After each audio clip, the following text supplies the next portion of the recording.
Alors, il n'est pas interdit de les repositionner, de les redimensionner avec l'outil transformation manuelle,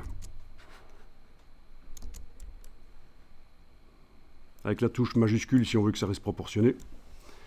Peu importe.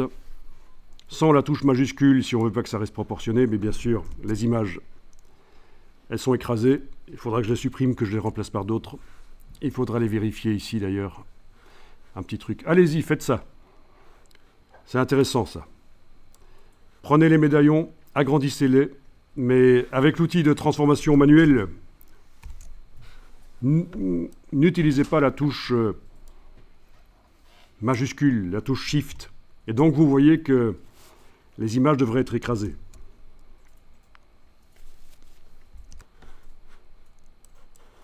Ça, c'est déjà une première chose qui peut être intéressante, parce que ça arrive forcément.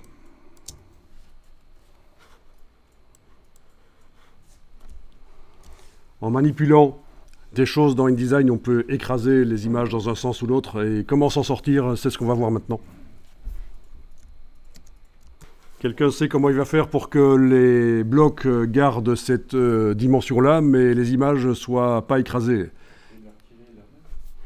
Les retirer et les remettre, c'est même pas certain que ça va marcher, parce que le bloc va retenir que l'image à l'intérieur est écrasée, je pense. Mais c'est une bonne approche, ça pourrait marcher. Mais alors, avec la flèche noire, je vais double-cliquer sur un bloc. Vous voyez que ça apparaît en brun. Normalement, sur ce calque, les vecteurs apparaissent en bleu, mais quand on double-clique sur un bloc image, on descend au niveau de l'image et on voit ces dimensions en brun. Ça, la surface qu'elle occupe.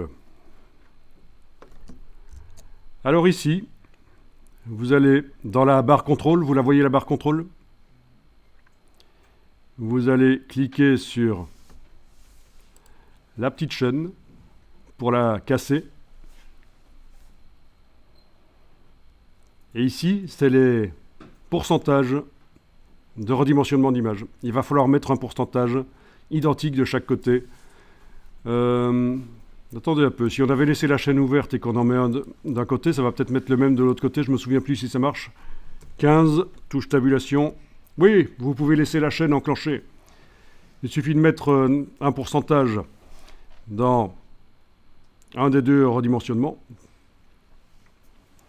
Touche tabulation et ça le met dans l'autre. Et du coup, vous avez votre image qui a des proportions normales.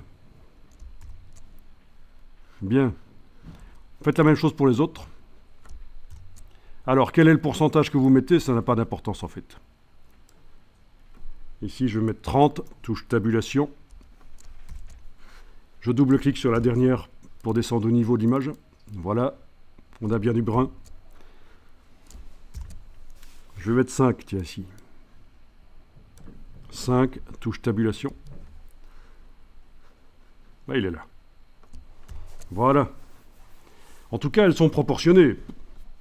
Au niveau du remplissage du bloc et de la position, c'est foireux, mais elles sont proportionnées maintenant. Bon, ben là, il suffit, avec la flèche noire, de cliquer sur le bord du bloc, le premier, majuscule clic sur le second, majuscule clic sur le troisième. Donc c'est bien le conteneur, pas le contenu, le conteneur qui est sélectionné. Objet, ajustement, remplir le bloc proportionnellement. Objet, ajustement, remplir le bloc proportionnellement. Et voilà. Double-clic sur une image éventuellement pour aller la repositionner. Voilà. Donc quand même intéressant. Ah oui, pour la repositionner, il faudrait que je l'agrandisse aussi parfois. Outil de transformation manuelle. Avec la touche majuscule, une poignée.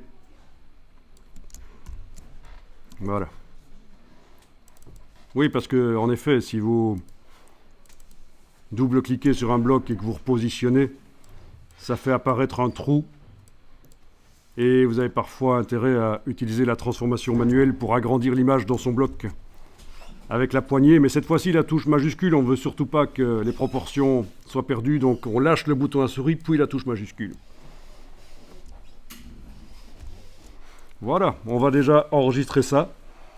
Donc cette partie-ci était quand même vraiment essentielle parce que ça arrive tellement souvent que les images sont écrasées dans un sens ou l'autre et que ça se voit et que c'est gênant. Comment arriver à s'en sortir? Voilà la solution.